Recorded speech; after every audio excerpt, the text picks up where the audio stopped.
Hello, j'espère que tu vas bien. On se retrouve aujourd'hui pour une nouvelle vidéo qui va être, je pense, compliquée pour moi parce que je n'ai quasi plus de voix, parce que je suis malade, en cours de rétablissement, mais malade, et donc ma voix part un petit peu dans tous les sens. Donc, je vais essayer de survivre tant bien que mal à cette vidéo et de garder ma voix jusqu'au bout. On dirait que j'ai fumé 2 paquets de cigarettes par jour. Oh punaise. Je m'excuse par avance si les cuts dans cette vidéo ne sont pas très propres, mais je suis actuellement en train de décéder à chaque phrase. Ça va être compliqué. On va donc se concentrer aujourd'hui sur le contenu, hein, et pas sur la forme. On est d'accord? On est d'accord. Donc je te propose qu'aujourd'hui, on fasse le point sur ton rapport à la nourriture. À savoir, est-ce que tu as un rapport sain ou non à la nourriture? Parce que c'est vrai que sur Instagram et sur YouTube, j'ai eu quelques messages privés et quelques commentaires qui me disaient « Mais Cindy, en fait, j'ai des doutes. Et je sais pas trop si je peux dire que j'ai un rapport sain à la nourriture. » Donc là, dans cette vidéo, on va faire brièvement le point pour que tu puisses avoir un petit moment d'introspection et au moins avoir quelques pistes. D'accord? Donc je te propose aujourd'hui de faire le point sur les 5 signes qui montrent que tu n'as pas un rapport sain à la nourriture. Le premier signe qui va te montrer que tu n'as pas un rapport sain à la nourriture, c'est si tu évites de manger certains aliments ou certaines quantités d'aliments. Donc ça peut être parce que tu estimes que c'est pas raisonnable et ou, parce que c'est quand même un peu lié, parce que tu as peur de grossir en mangeant cet aliment ou cette quantité d'aliments. Par exemple, tu vas éviter d'avoir chez toi de la pâte à tartiner, des cookies, des gâteaux, des bonbons, des aliments qui vont être plutôt caloriques. Est-ce que tu vois un petit peu de quoi je veux parler? Ou si t'en as chez toi, bah, tu vas éviter d'en manger. Quand tu vas aller au resto, par exemple, tu vas préférer prendre un plat plus light que celui que tu aurais eu envie de manger sur la carte. Parce que tu estimes que c'est trop calorique et que d'un point de vue poids, c'est pas forcément raisonnable de prendre ces trucs-là et qu'il vaut mieux prendre un plat plus light. Sinon, ton mode de pensée, ça va plutôt être en fait, j'ai le droit de me faire plaisir. Le plaisir rentre dans un équilibre alimentaire. Je vais pouvoir manger de la pâte à tartiner, des gâteaux, des plats plus caloriques. Mais attention à la quantité. Il faut pas abuser non plus. Donc tu vas t'autoriser éventuellement à manger un cookie, 2 cookies. Par contre, si tu as envie d'un troisième, d'un quatrième, d'un cinquième, et ben là, ça va devenir plus compliqué pour toi. Et tu vas te restreindre et éviter de manger ou de te resservir par exemple sur un plat parce que tu vas estimer que c'est pas raisonnable et que ça, par contre, ça peut te faire grossir. Pourquoi est-ce que c'est pas sain de faire ça? Parce qu'en fait, malgré tout ce qu'on peut entendre d'un point de vue diététique, et j'ai été diététicienne lambda avec une formation de diététique, un BTS diététique, j'ai vu tout ce qu'il faut voir sur le sujet. Sauf qu'en fait, malgré tout ça, on ne prend pas en compte la pratique. C'est-à-dire qu'on prend en compte la théorie. Et d'un point de vue théorie, on sait que ces aliments apportent telle quantité de calories. Mais d'un point de vue pratique, ton corps, quand tu as un comportement alimentaire normal, sain, ton corps va réussir à se réguler pour te permettre d'être à son poids d'équilibre. Donc en soi, il n'y a pas d'aliments bons ou mauvais, c'est juste des aliments qui ont des apports nutritionnels différents, qui ont des apports caloriques différents en fonction de la quantité que tu vas mettre dans une main. Mais tu peux pas dire qu'il y en a un qui va plus te faire grossir que l'autre à partir du moment où tu manges en fonction de tes besoins. Et je sais que, notamment sur YouTube, il y a plusieurs personnes qui vont voir cette vidéo et arriver alors qu'ils ne me connaissent pas et qu'ils ne connaissent pas ma formation, tout ça, et qui vont se dire, comme d'hab dans les commentaires, meuf, on dirait vraiment que t'as pas eu de formation diététique. Mais si, j'ai surtout eu après une formation en comportement alimentaire, qui est devenue ma spécialité. Donc aujourd'hui, je parle en connaissance de cause en disant, oui, il y a la théorie, que tu connais sûrement sans doute, et c'est génial, sauf qu'en fait aujourd'hui, ben moi aussi je connais la pratique, et je connais aussi le fonctionnement du comportement alimentaire et des besoins de ton corps, qui ne sont pas les mêmes du coup que d'un point de vue théorique. La théorie, c'est bien, mais tu seras quand même bien placé pour savoir qu'il n'y a rien de mieux que la pratique, parce que si tu apprends à jouer au tennis juste en regardant des vidéos YouTube, juste en lisant des bouquins, et ben c'est pas pour ça que tu vas être hyper doué une fois que tu seras sur le terrain. Pour être doué sur le terrain, il faut pratiquer, sentir le mouvement, tout ça, et ben c'est exactement la même chose avec l'alimentation. Tu auras beau apprendre des tonnes de choses sur les aliments, si tu pratiques pas en te disant que bah, tu écoutes ton corps à ce moment-là au fur et à mesure que tu manges, et bah tu pourras pas te rendre compte par toi-même en fait que avec un comportement alimentaire sain et normal, régulé, emploie le mot que tu veux, qu'en fait bah, tu vas t'arrêter au moment où tu sens que tu n'en as plus besoin parce que tout est cool. Et si tu affirmes que j'ai tort et que tu prends du poids en mangeant ce type d'aliment, ce n'est pas la faute de l'aliment, il y a plusieurs facteurs qui peuvent être en cause dans ta prise de poids, mais ce n'est pas l'aliment. L'aliment, c'est juste le symptôme en fait, comme pour une maladie. Mais ça, j'ai déjà fait des vidéos sur le sujet. Et je ne suis pas là pour me justifier ou pour convaincre qui que ce soit, je suis juste là pour aider les personnes qui ont envie d'être aidées grâce à mon contenu. Les autres, vous pouvez passer votre chemin. Le deuxième signe qui va montrer que tu n'as pas un rapport sain à la nourriture, ça va être le fait de penser constamment à la nourriture, même quand tu viens de manger. C'est-à-dire, tu viens de terminer ton petit-déj, ton déjeuner, et là, tu vas déjà t'imaginer ce que tu vas pouvoir manger à ta collation, ou à ton dîner, ou au prochain repas. En fait, tu vas constamment en fait passer en revue ce que tu vas pouvoir manger au prochain repas. Soit parce que tu deviens totalement obsédé à la nourriture parce que tu adores manger et que vu que tu es quasi constamment dans une sensation de frustration, et bah tu es déjà en train de penser à ce que tu vas pouvoir manger de kiffant par la suite. Ou à l'inverse, tu es tellement focus sur un plan alimentaire à respecter à la lettre et que du coup tu vas être focus sur le fait de savoir ce que tu vas pouvoir manger en fonction de ce que tu as mangé là sur ce repas. Par exemple, si tu as déjà mangé du fromage sur ce repas, bah, tu vas te poser la question de savoir bah, qu'est-ce que tu vas pouvoir manger sur le prochain repas qui n'inclut pas ta portion de fromage que tu viens déjà de manger. Alors pourquoi est-ce que c'est pas sain de fonctionner comme ça? Bah, en fait, la nourriture, ça devrait pas devenir une obsession. Il peut y avoir des moments où t'as grave envie de manger un aliment, que ça te fait plaisir de ouf. Par exemple, je sais pas, moi, admettons, t'as une envie subite de manger des crêpes. T'as vraiment super hâte de manger des crêpes. Là, c'est un peu différent. Là, c'est parce que t'as une idée d'aliment en tête, donc forcément, tu deviens un petit peu obsédé dessus. Mais au quotidien, ce n'est pas normal de penser tout le temps à la nourriture toute la journée. Là où ça va être normal, c'est quand tu vas éventuellement entamer bien l'après-midi ou la matinée et que tu vas te dire bah, qu'est-ce que je vais pouvoir manger au déjeuner ou au dîner.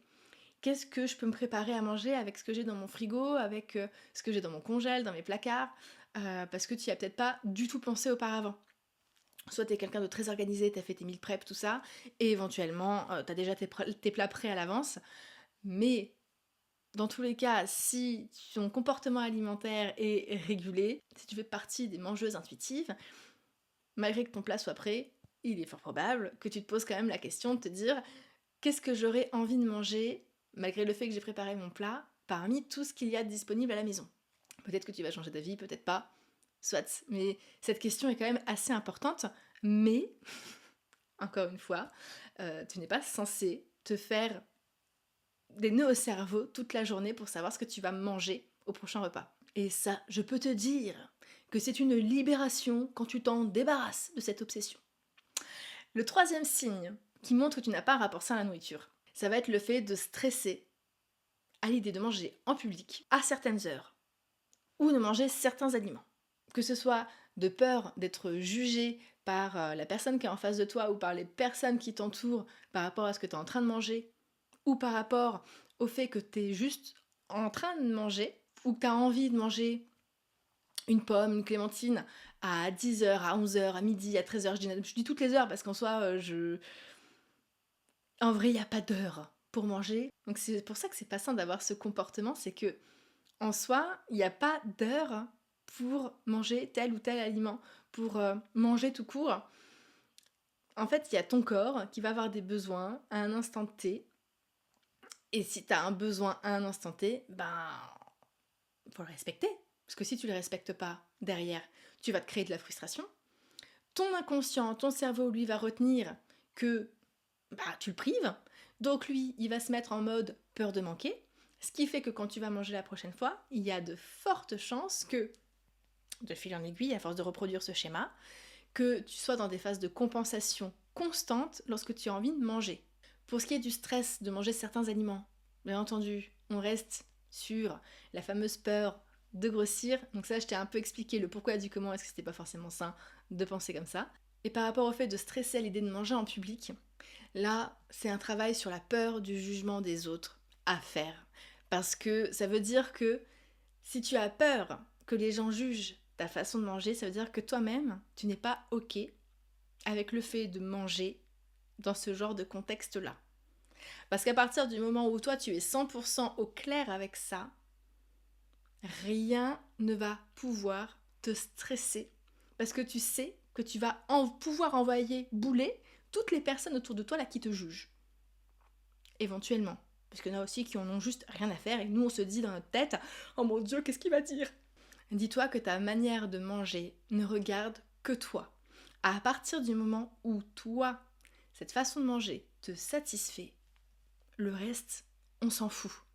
Par contre, si ta manière de manger est insatisfaisante pour toi, ça vaudrait le coup d'aller farfouiller un petit peu pour voir qu'est-ce que tu peux faire pour la rendre plus satisfaisante.